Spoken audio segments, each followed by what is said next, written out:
Hello नमस्कार, मेरा नाम साहिबा मंसूरी है और आज हम पढ़ेंगे पेरिफेरल ब्लड फ़िल्म के बारे में, पीबीएफ के बारे में, ठीक है? पीबीएफ क्या होता है बेटा? एक ब्लड टेस्ट होता है जिसके अंदर हम क्या करते हैं, एक ब्लड ड्रॉप लेते हैं ग्लास स्लाइड पर, उसकी स्मेयर बनाते हैं ताकि ब्लड के अंदर जो हमारी ब्लड सेल्स होती है उनको हम क्या कर सकें, ऑब्ज़र्व कर सकें, उनकी मॉर्फोलॉजी को देख सकें, उनके शेप, साइज़, वॉल्यूम इनके बारे में क्या कर सकें, हम ऑब्ज़र्व कर सकें। इसलिए हम क्या करते हैं, पीबीएफ टेस्ट परफ़ॉर्म करते हैं। The PBF is also known as peripheral blood smear. PBF test को क्या दूसरा नाम क्या होता है? पेरिफेरल ब्लड स्मेयर, क्योंकि इसमें हम क्या बनाते हैं, एक स्मेयर बनाते हैं। किसकी स्मेयर बनाते हैं? ब्लड की स्मेयर, ताकि हमारी ब्लड सेल्स को हम क्या कर सके, ऑब्जर्व कर सकें। PBF is a blood test in which a blood smear is prepare on a clean glass slide.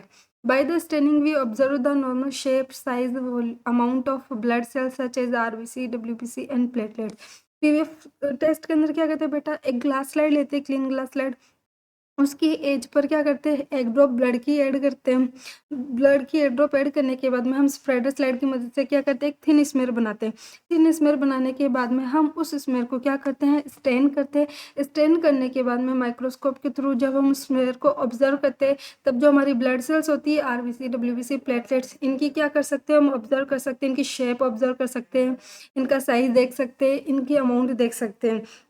जैसे आपको ये डायग्राम के थ्रू समझ में आ रहा होगा, तो ब्लड सेल्स को हम इजीली क्या कर सकते हैं, आइडेंटिफाई कर सकते हैं, ठीक है? इस टेस्ट को परफॉर्म करने का पर्पस क्या होता है? सबसे पहले तो ये होता है बेटा, normal and abnormal morphology of blood cells. जो ब्लड सेल्स होती है उनकी नॉर्मल मॉर्फोलॉजी, उनकी जैसे शेप, साइज, वॉल्यूम, इनको चेक करने के लिए, और एबनॉर्मल मॉर्फोलॉजी, अगर उनकी शेप में कुछ वेरिएशन आए तो उसका पता लगाने के लिए भी हम कौन सा टेस्ट परफॉर्म करते हैं? PBF test. सेकंड होता है to diagnose presence and absence of haemo parasite. जो ब्लड के अंदर जो पैरासाइट्स प्रेजेंट होते हैं, जैसे फॉर एग्जांपल जैसे मलेरिया पैरासाइट हो गया, प्लाज्मोडियम, ठीक है, फाइलेरिसिस हो गया, लिशमानिया हो गया, अगर ये ब्लड में प्रेजेंट है और इनको डिटेक्ट करना है, तब भी हम क्या परफॉर्म करते हैं? पीवीएफ टेस्ट परफॉर्म करते हैं, ठीक है? To diagnose different types of blood related disorder, like क्योंकि ब्लड सेल से रिलेटेड जितने भी डिसऑर्डर होते हैं, लाइक एनीमिया हो गया, थ्रोम्बोसाइटोपिनिया हो गया, ल्यूकेमिया हो गया, इनको आइडेंटिफाई करने के लिए भी हम क्या करते हैं? पीबीएफ टेस्ट परफॉर्म करते हैं। अब समझना, जो ब्लड स्मेयर होती है ना, वो कितने टाइप की होती है? जो ब्लड स्मेयर है ना, हम दो तरीके से प्रिपेयर कर सकते हैं। एक तो थिन स्मेयर बना सकते हैं, एक बना सकते हैं थिक स्मेयर। थिन स्मेयर बनाने के लिए हमें क्या होता है, in this smear small amount of blood is required. मतलब थिन स्मेयर बनाने के लिए हमें क्या होता है, कुछ ही अमाउंट में ब्लड की क्या होती है, रिक्वायर होती है। This smear is use for the observation of blood cells. और इस स्मेयर का यूज हम किसके अंदर करते हैं? अगर हमें ब्लड सेल्स को ऑब्जर्व करना है, आरबीसी, डब्ल्यूबीसी, इनकी मॉर्फोलॉजी के बारे में देखना है, तब हम कौन से स्मेयर बनाएंगे? थिन स्मेयर बनाएंगे, ठीक है? बट अगर हमको हीमोपैरासाइट लाइक मलेरिया, लिशमानिया, फाइलेरिसिस, इनको आइडेंटिफाई करना है ब्लड के अंदर, तब बेटा हम कौन से स्मेयर बनाएंगे? Thick smear. और थिक स्मेयर बनाने के लिए हमें क्या चाहिए? लार्ज अमाउंट ऑफ ब्लड क्या होता है, रिक्वायर होता है। ऐसी तो बनती है बेटा थिक स्मेयर। इस थिक स्मेयर के अंदर हम हीमोपैरासाइट्स को आइडेंटिफाई कर सकते हैं, और ऐसी बनती है, टंग शेप में बनती है हमारी थिन स्मेयर। इस थिन स्मेयर के थ्रू हम क्या कर सकते हैं, जो हमारी ब्लड सेल्स है उनको क्या कर सकते हैं? ऑब्जर्व कर सकते हैं। नेक्स्ट हम देखेंगे बेटा प्रिपरेशन ऑफ ब्लड स्मेयर। मतलब हमको क्योंकि ब्लड सेल्स को भी आइडेंटिफाई करना है, हीमोपैरासाइट्स को भी आइडेंटिफाई करना है, तब हम ब्लड स्मेयर कैसे बनाते हैं? तो वही है, जो ब्लड स्मेयर होते हैं ना बेटा, उनको ऑब्जर्व करने के लिए, पहले स्मेयर को बनाने के लिए, स्टेन करने के लिए, ऑब्जर्व करने के लिए हम 3 स्टेप परफॉर्म करते हैं। पहला होता है प्रिपरेशन ऑफ ब्लड स्मेयर। इस स्टेप में क्या करेंगे, हम स्मेयर बनाना सीखेंगे। सेकेंड होता है स्टेनिंग ऑफ ब्लड स्मेयर। इस स्टेप में जो बेटा हमारी स्मेयर बनी है ब्लड की, उसको हम क्या करेंगे? स्टेन करेंगे। थर्ड स्टेप होता है, अब स्टेन स्मेयर को हमको क्या करना है? ऑब्जर्व करना है। माइक्रोस्कोप के थ्रू हम क्या करना है? स्टेन स्मेयर को ऑब्जर्व करना है, ताकि हमारी ब्लड सेल्स, इनको हम क्या कर सके? आइडेंटिफाई कर सकते। पहला है प्रिपरेशन ऑफ ब्लड स्मेयर। इसमें हमको सबसे पहले क्या परफॉर्म करना है? फ्लेबोटोमी। चाहे आप वेन पंचर करके सैंपल कलेक्ट कर सकते हो, या फिर कैपिलरी पंचर, क्योंकि small amount of blood require होता है, तो आप कैपिलरी पंचर करके भी क्या कर सकते हो? सैंपल कलेक्ट कर सकते हो, ठीक है? स्टेनिंग या मतलब रिएजेंट क्या चाहिए हमको? रोमनोवस की स्टेन। हेमेटोलॉजी की, अगर हमें ब्लड सेल्स को क्या करना है बेटा? ऑब्जर्व करना है, तब उसके लिए हम कौन सा स्टेन यूज में लेते हैं हेमेटोलॉजी में? रोमनोवस की स्टेन। रोमनोवस की स्टेन के भी 3 टाइप होता है, लेशमान, जिम्सा और राइट, जिसमें सबसे कॉमन होता है बेटा लेशमान स्टेन। इसका यूज करके हम क्या करेंगे? ब्लड सेल्स को आइडेंटिफाई करेंगे।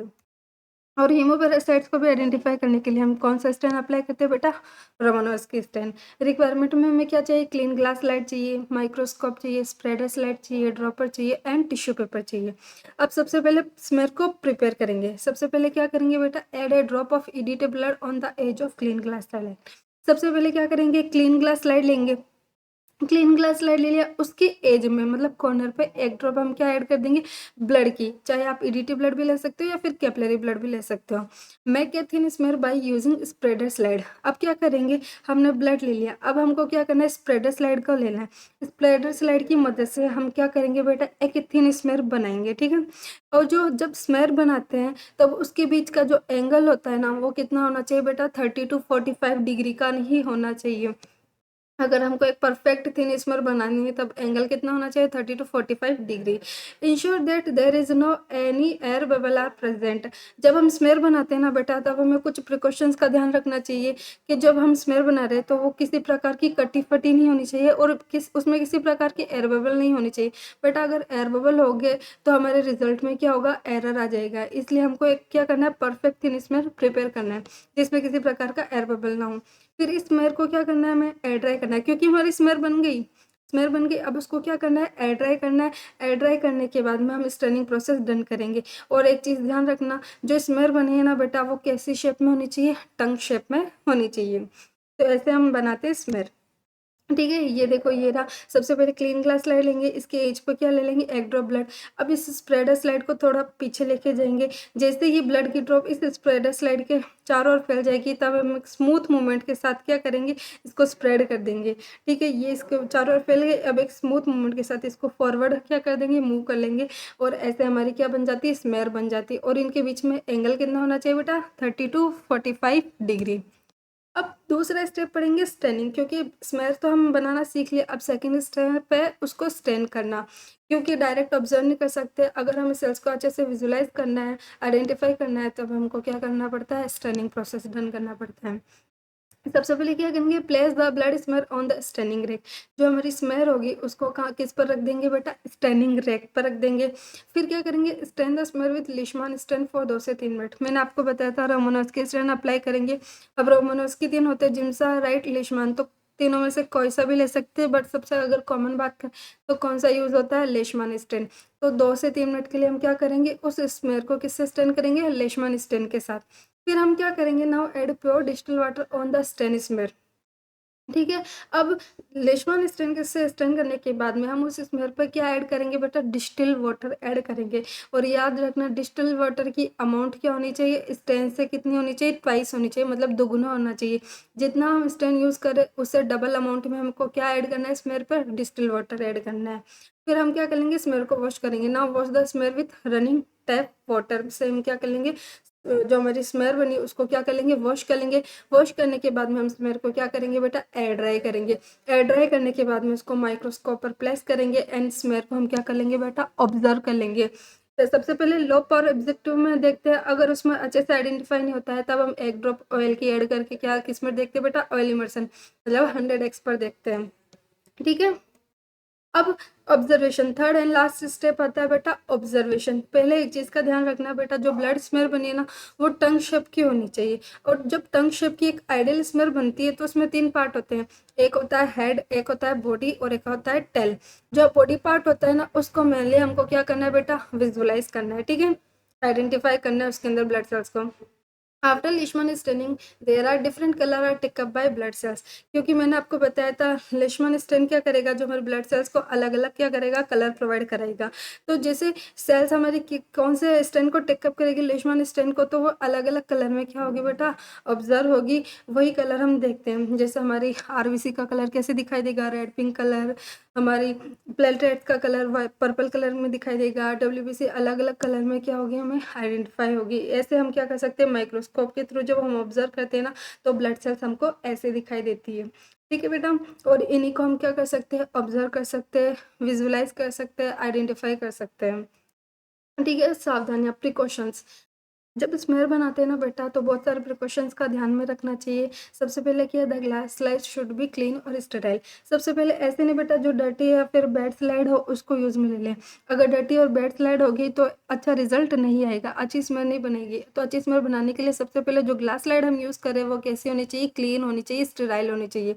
The angle should be 30 to 45 degree. मैंने आपको बताया था जब हम स्मेयर बनाते हैं तब स्प्रेडर स्लाइड और ग्लास स्लाइड के बीच में जो एंगल है वो कितना होना चाहिए, 30 से 45 डिग्री का। ठीक है। Ensure that no any air bubble are present.